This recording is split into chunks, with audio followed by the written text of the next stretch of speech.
Everything starts with a story. Our story begins nearly 14 billion years ago with the Big Bang.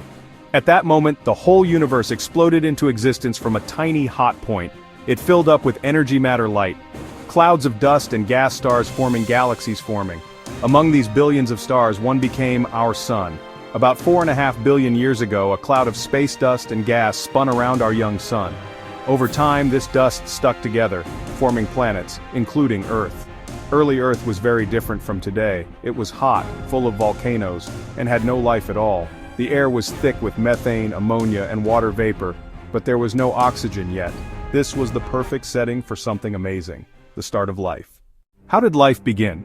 Scientists have wondered about this for many years. One idea is called chemical evolution. Simple chemicals on early Earth, mixed together to form more complex molecules.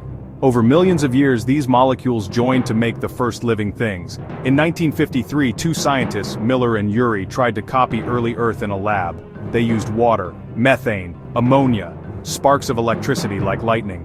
After just a few days, they found new molecules in their experiment. These were amino acids, the building blocks of life. This showed that life's ingredients could form naturally. Some scientists think life started in deep-sea vents, hot underwater volcanoes. They pump out rich chemicals and heat. Maybe in these dark places the first living things appeared. Not everyone agrees on how life started. Some people believe in the panspermia theory. This idea says life did not start on Earth. Instead, it came from space. Maybe life's building blocks hitched a ride on a comet or meteorite. When these rocks landed on Earth, they brought the seeds of life with them. Long ago, people believed in spontaneous generation. They thought life could appear suddenly from non-living things. For example, people thought maggots grew from rotting meat. Later, scientists did experiments to prove this was not true. They showed that life only comes from other life.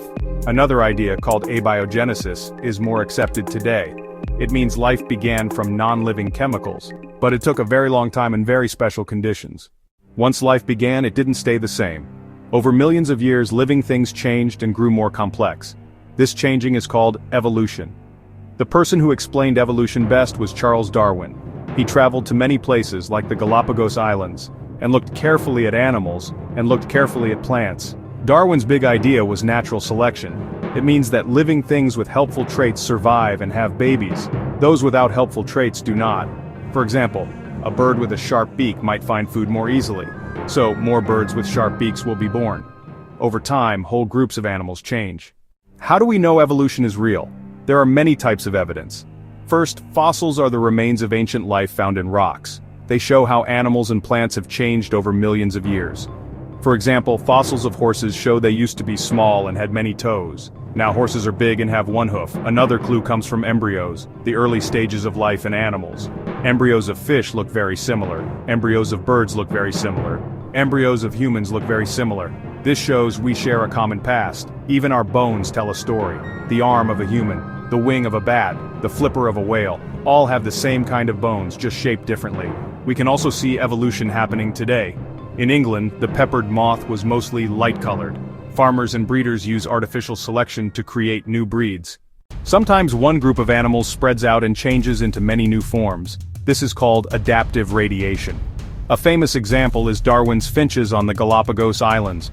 They all came from one type of bird, but each island had different foods. Some finches grew strong, thick beaks to crack seeds. Others had thin, sharp beaks to eat insects. Australia has many marsupials, kangaroos, koalas. These animals evolved in different ways to fit their homes, from forests to deserts. Each one adapted to survive in its own special place. In the end, life's journey is a long, exciting adventure. Evolution happens because living things have differences, and nature chooses the best ones to survive. Thanks to evolution, our world is full of amazing plants and animals, each with its own story to tell.